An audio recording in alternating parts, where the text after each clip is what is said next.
E aí, gente, beleza? Joia, né? Então vamos lá partir para mais um vídeo aí. A gente vai dar umas dicas aí de remoção da tinta aqui do carro e como trabalhar um pouco aí na chapa aí para deixar ela aí perfeita. Tá bom, gente? Então espero que vocês gostem aí. Vamos seguir para os vídeos aí.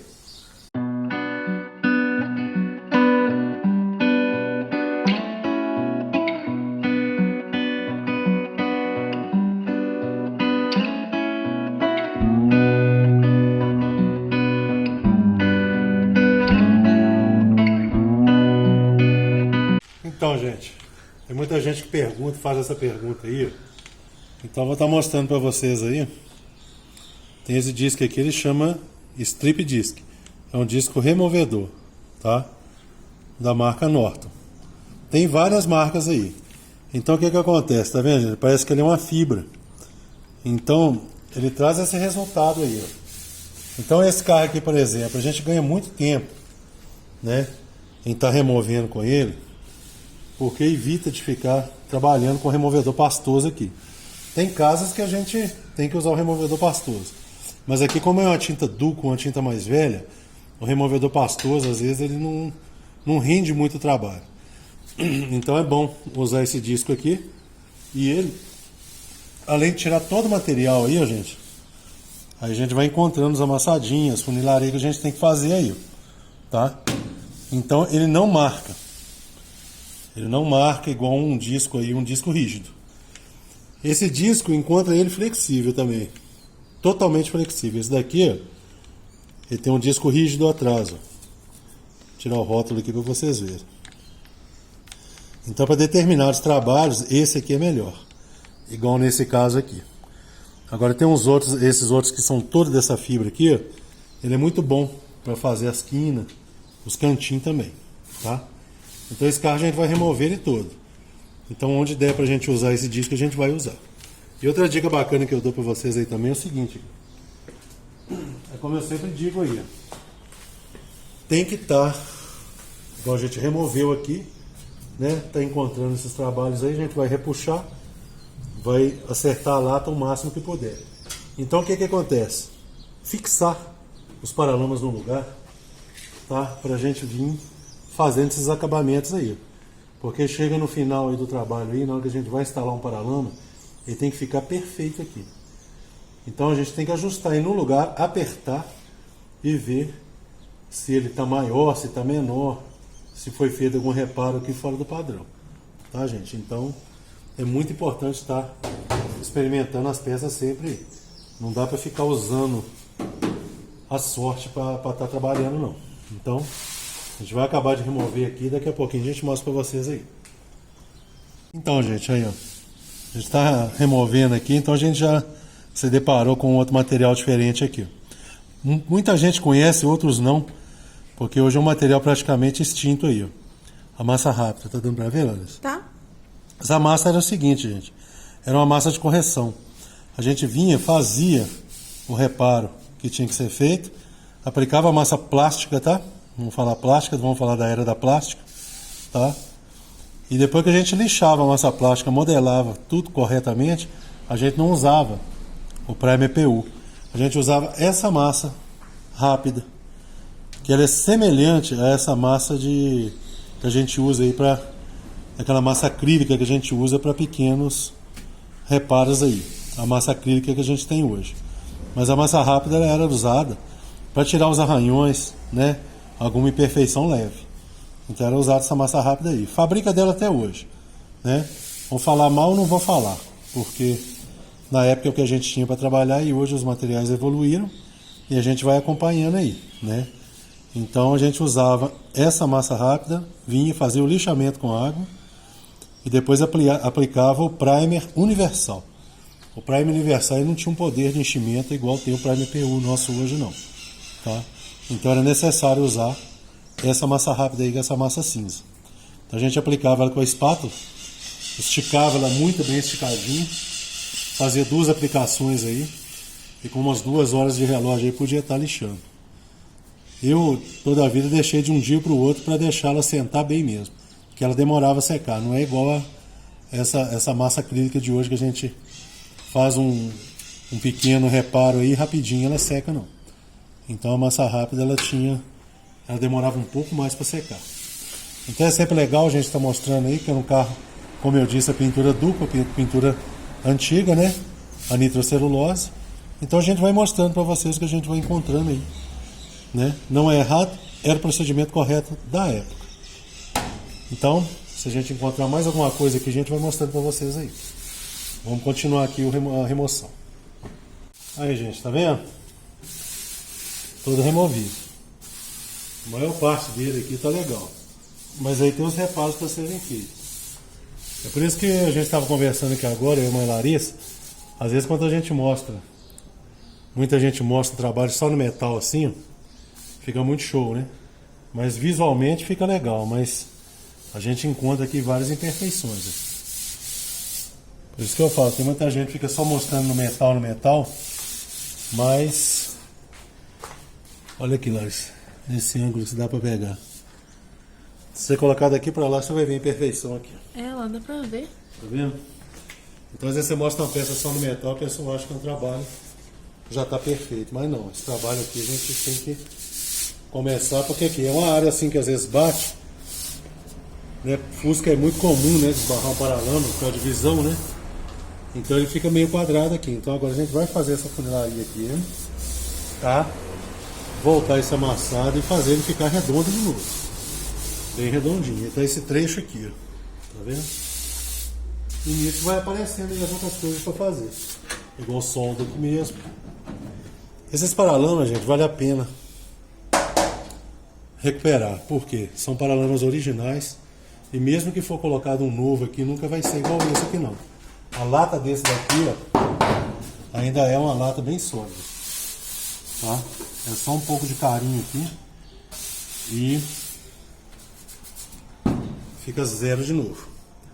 Vai aguentar mais o quê? Muita coisa ainda. Né? 68? Vai aguentar o dobro do tempo aí ainda.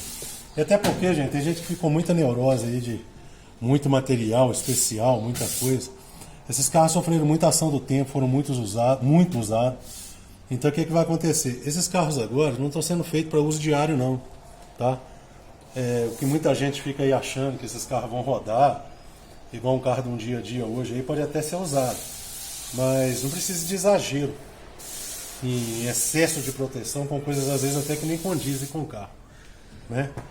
Porque esses carros agora vão ser curtidos, né? Eles não vão ser usados no dia a dia.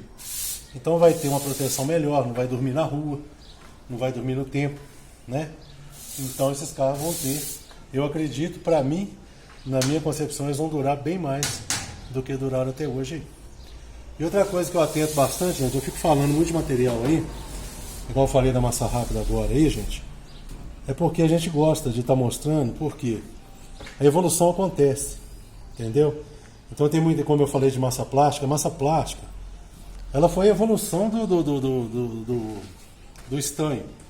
O estanho era assim, virou praticamente uma coisa jurássica na época que introduziram a massa plástica aí no carro. Entendeu? Porque era mais rápido, era mais fácil, bem mais versátil. Hoje, é claro, tem muitos materiais aí, massa poliéster, fundo PU, tem wash primer, tem várias coisas aí. Então às vezes a gente fala alguma coisa sobre material antigo aqui, e às vezes a pessoa pensa que a gente é muito ultrapassado, mas não, eu só estou colocando aqui o que era usado na época. Pois a pessoa tem que entender que hoje uma pessoa nova aí, às vezes ela critica esse tipo de material, critica esse tipo de trabalho, mas ele tem que entender que daqui a 40 anos para frente ele vai ser também ultrapassado, entendeu? Igual eles pensam que a gente é. Mas aqui eu só mostro mesmo a realidade, o que era usado e a evolução dos materiais, tá? Porque as coisas evoluem, né? E a gente envelhece. Então, para quem gosta de criticar, para quem gosta de falar, que quando a gente fala em massa plástica, fala em maçarico, fala coisa do tipo, eles vão entender que daqui a um tempo a solda TIG deles, né, a massa poliéster, o fundo epóxi deles vai ser uma coisa ultrapassada também, tá? Então, com certeza, daqui a 40 anos, a reparação vai estar bem mais evoluída do que, talvez, do meu tempo para esses que estão de hoje aí. Beleza? Então vamos conversar fiado não. Vamos amassar aqui e deixar essa joinha no ponto. Desamassar não, a gente vai aproveitar e remover o de lá primeiro também. Então, gente, eu tava acabando de remover o de cá. Aí eu resolvi mostrar isso aqui pra vocês, ó. Como eu mostrei o disco strip ali, ó, antigamente a gente usava era isso, ó. Tá dando pra ver que esse prato aqui já tá até mofado. É uma ferramenta bem antiga que eu tinha. Então quando a gente precisava remover dessa maneira aí, ó, a gente usava esses discos aí. Era um disco de papel. A gente montava nessa base de borracha, colocava na lixadeira, tá? E vinha fazendo remoção. Só que esse daqui, gente, isso aqui agredia muito. Então tinha que ter um cuidado muito, assim, tinha que ter muita atenção, porque isso aqui desbastava e tirava igual como se fosse um disco abrasivo, né? Então ele afeta muito a lata. Então dependendo, a gente desbastava solda com isso, né? Então esse aqui a gente nem usa mais, tá todo velho, tá até trincando aqui de tão velho que ele tá.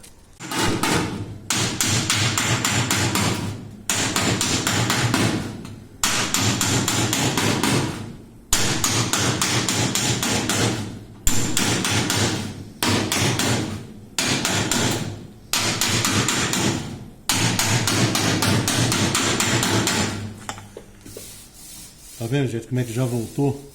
Como é que a aparência já tá bem melhor? O que acontece? Como eu mostrei aqui que tava fundo aqui, ó, às vezes é muito tentador a gente já pegar o martelo e bater na imperfeição. Mas o correto, gente, é escolher um taso do formato correto. Martelo, gente, isso existe manutenção, tá? Tem que ser um martelo sempre limpo, polido, né, sem quina. Isso aqui é igual broca, gente.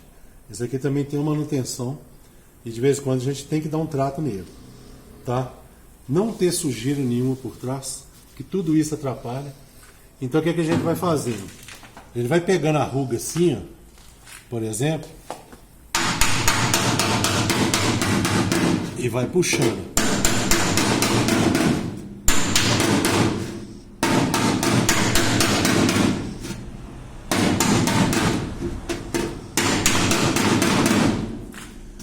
Tá vendo? Então você consegue um alinhamento legal.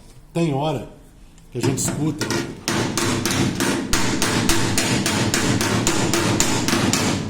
aí você vai puxando, ó.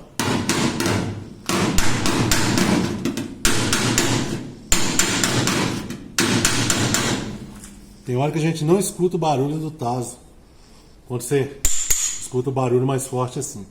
Ou seja, ele pegou numa área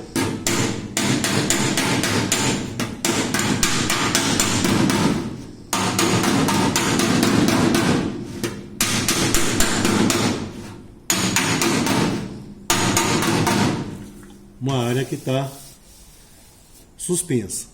Então a gente tem que parar e ir buscando em cima de novo. E sempre fazendo assim, ó.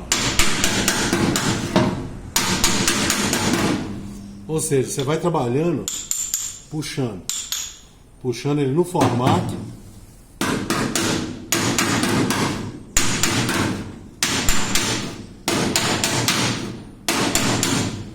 E voltando a forma dele legal. Fazendo isso suavemente, não é ficar dando pancada. E quanto mais tempo a gente fica batendo na chapa insistentemente, o que vai acontecer? A chapa ela vai crescer. E ela crescendo, o que acontece? É claro que ela vai aumentar o tamanho da peça e diminuir a espessura da chapa. Então não é muito legal ficar batendo muito tempo no lugar. Igual a gente já voltou aqui, já está dando para vocês perceberem aí o resultado legal. Então,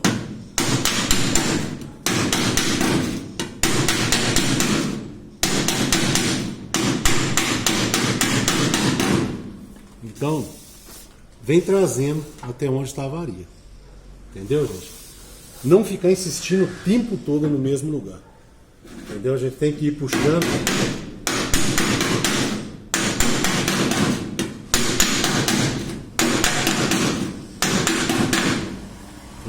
Vai puxando e vai acertando. Por isso que eu acho legal a gente prender sempre a peça ao carro porque ela está fixa. Às vezes a gente vai trabalhar uma peça dessa aqui fora, até dá. Mas às vezes na hora que você vai fixar a peça no lugar, você vai ter uma surpresa. Porque às vezes você cresceu aqui, ó. Olha se dá para pegar aqui, Larissa. Daqui aqui, ó. Dá para vocês perceberem aqui, ó. Que isso aqui, ó. Olha, coloca de carro. Dá para vocês perceberem que está no mesmo nível. Tá dando para ver? Tá. Aqui está no mesmo nível. Se você crescer muito a peça, por exemplo, olha o efeito que acontece, ó. Tá vendo? Ou se puxar, tá vendo? Então, se crescer muito essa parte aqui, ó, ela vai criar uma torção aqui. Então, é muito comum, às vezes, a gente ver Fusca, principalmente Fusca com essa aba aqui toda aberta, ou essa daqui toda para dentro. É por causa disso, que às vezes a pessoa martela muito a chapa, modifica a anatomia da peça toda. Entendeu? Então, assim, o martelamento ele não pode ser muito intensivo e nem insistente e nem forte demais. Você tem que ir suavemente dessa maneira. Por isso que o trabalho é demorado, muito visual e é chato, tá? Então é por isso que tem que estar atento a esses detalhes aí. Eu gosto de prender, como eu disse aí, porque aqui você vai ter a real situação da peça presa. Porque, por exemplo, você trabalha muito do lado de fora, como eu disse aí, na hora que você vem fixar ele aqui, uma ponta dessa pode sair, essa daqui pode entrar. É uma peça curvada, ela não tem muito onde expandir, porque ela tem as dobras aqui e tem as dobras aqui. Então ela vai crescer onde ela tem menos resistência. Então ela vai acabar crescendo e fazendo isso daqui. Tá vendo? Por isso que é sempre bom fixar bem, principalmente nas partes aí que você consegue fazer um bom assentamento aqui. Aqui a gente esqueceu de colocar uma porca, mas tem parafuso tudo aqui, de baixo aqui. E fica atento a isso daqui, gente. Tá vendo? Fazer os alinhamentos. Olha aqui. Deixar bem nivelado, ó.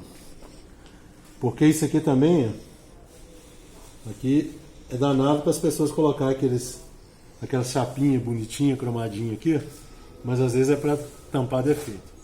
Então essas partes aqui, ó, tá vendo? Tem que estar bem assentado, porque o diblum ou o galão, ele não foi feito para tampar defeito, não. Ele foi feito para dar acabamento. Então tem que ter um bom assentamento e ficar legal desse jeito aí. Então deu para perceber. E outra coisa, gente, o uso de disco flap, o disco flap, ele é muito agressivo. Tem gente que pensa que não.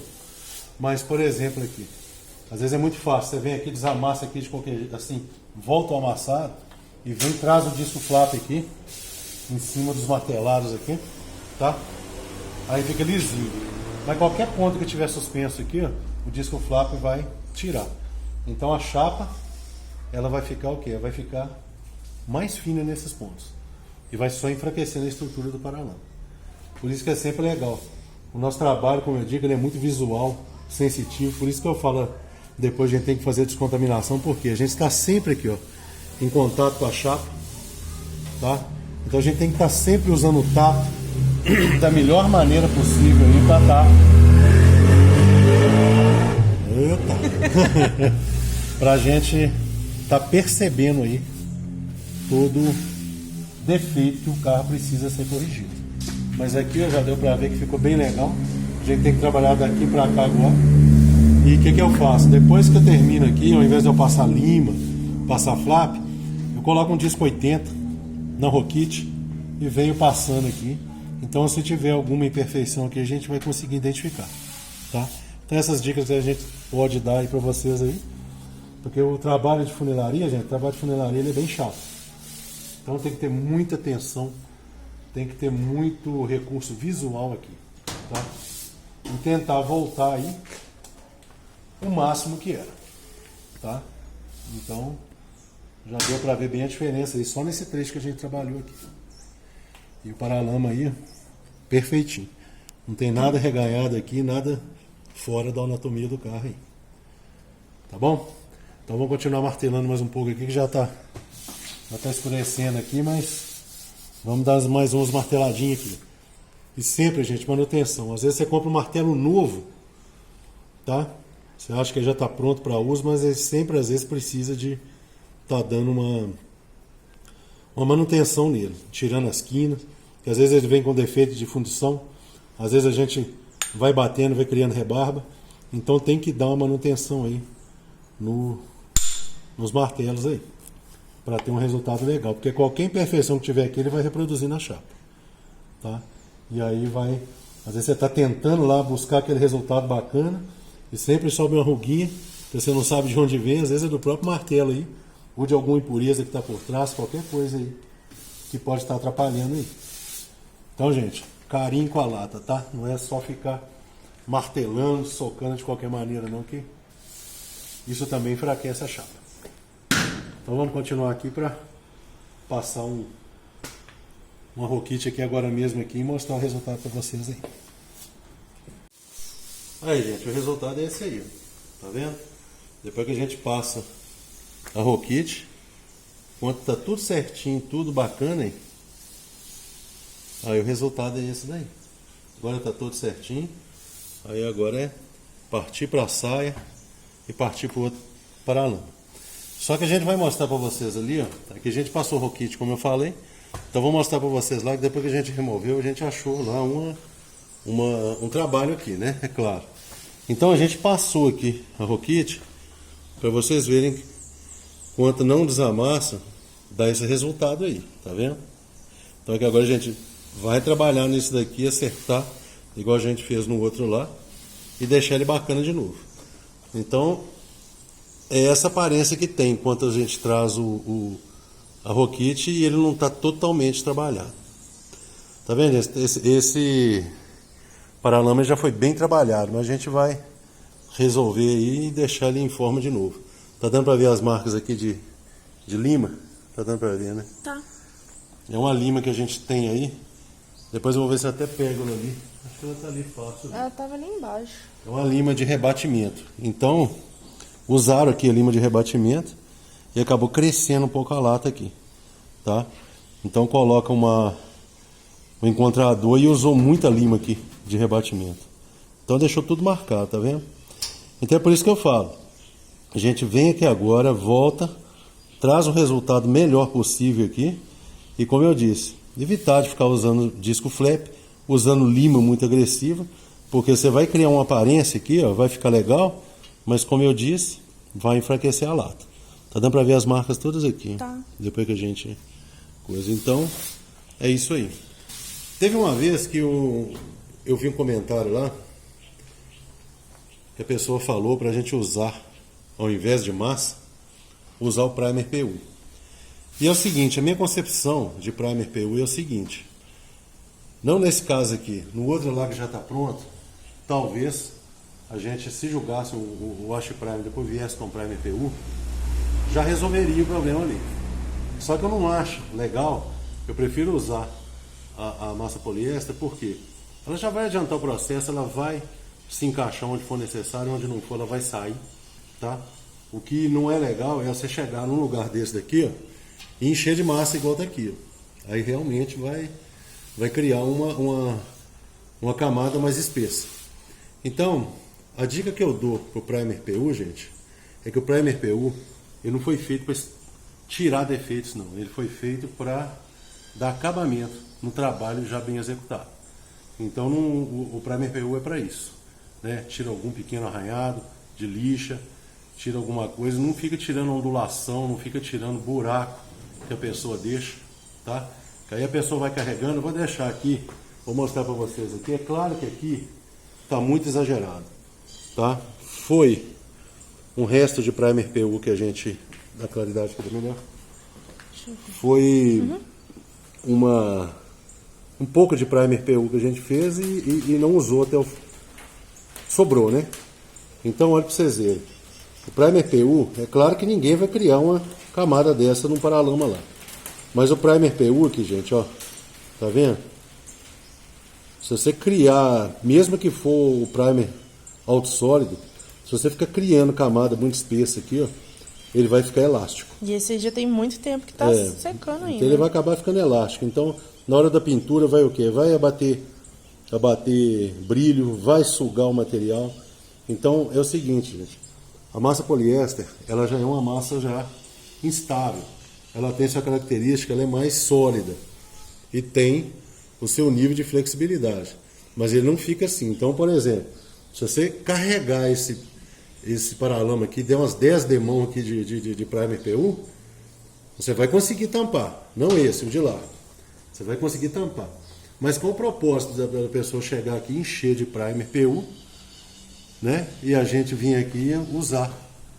Eu estou mostrando nesse, mas é no outro. Esse aqui a gente vai trabalhar ainda, né? Então, qual que é o propósito? A gente passar uma massa fininha aqui, uma massa poliéster fininha, tá? Já fazer o preenchimento que for necessário. E a partir dela aqui, onde ficar a chapa, né? Aí a gente aplica o primer PU em tudo. Então, o que vai acontecer?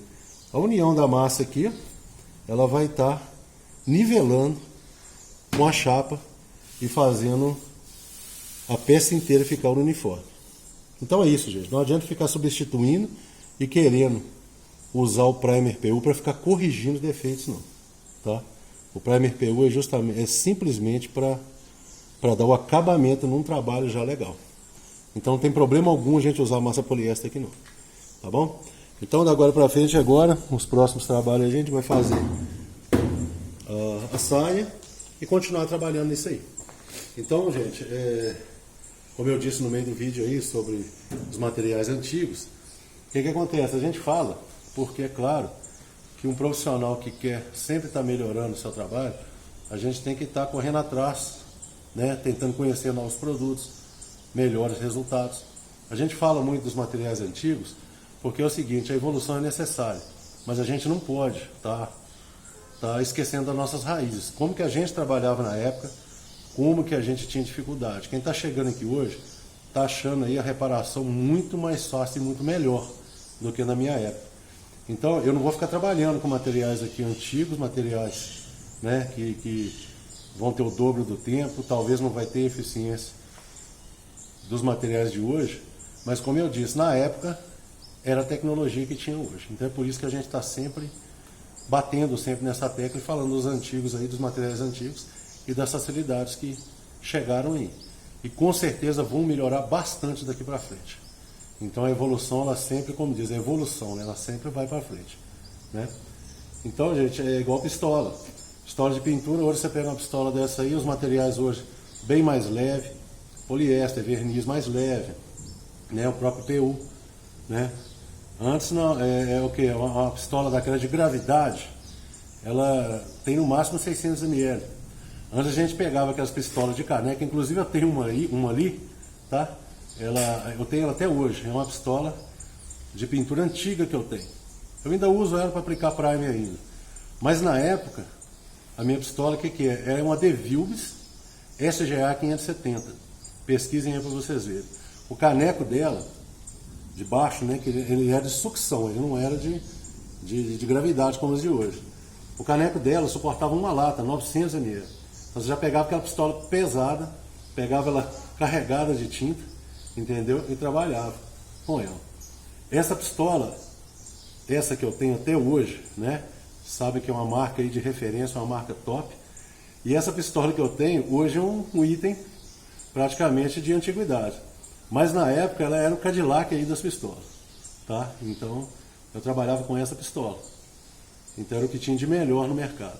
Mas hoje, é claro que melhorou, as ferramentas vão ganhando eficiência, vai trazendo as facilidades, e com isso a gente vai usando a experiência que a gente tinha, né, que a gente adquiriu, né, que a gente adquiriu lá atrás, e vem melhorando cada vez mais aí com o que tem hoje e o que tem de melhor para a gente entregar resultados cada vez melhores. Tá bom, gente? Então é por isso que eu sempre falo, eu não esqueço minhas raízes não, tá? A gente sempre está batendo essa tecla aí. Então, gente, eu espero que vocês tenham gostado. Foi uma dica legal, uma dica de remoção, uma dica de chapa. E a dica que eu deixo sempre, dê uma manutenção dos seus martelos sempre esteja atento aí às suas ferramentas, porque não adianta só saber fazer não, tem que estar cuidando também das ferramentas, que são elas, em conjunto com a gente, que trazem os resultados aí, tá bom? Então, gente, um grande abraço a todos aí. Se alguém tiver chegado agora e quiser se inscrever, tiver gostado do assunto aí, Peço que se inscreva. Quem puder aí compartilhar os nossos vídeos aí nas redes sociais. Seguir a gente no Instagram, né, Larissa? E deixa um joinha pra gente, deixa um like, porque esse ano tem bastante dica bacana aí. Tá bom, gente? Então, um grande abraço a todos e espero que vocês tenham gostado. Até mais.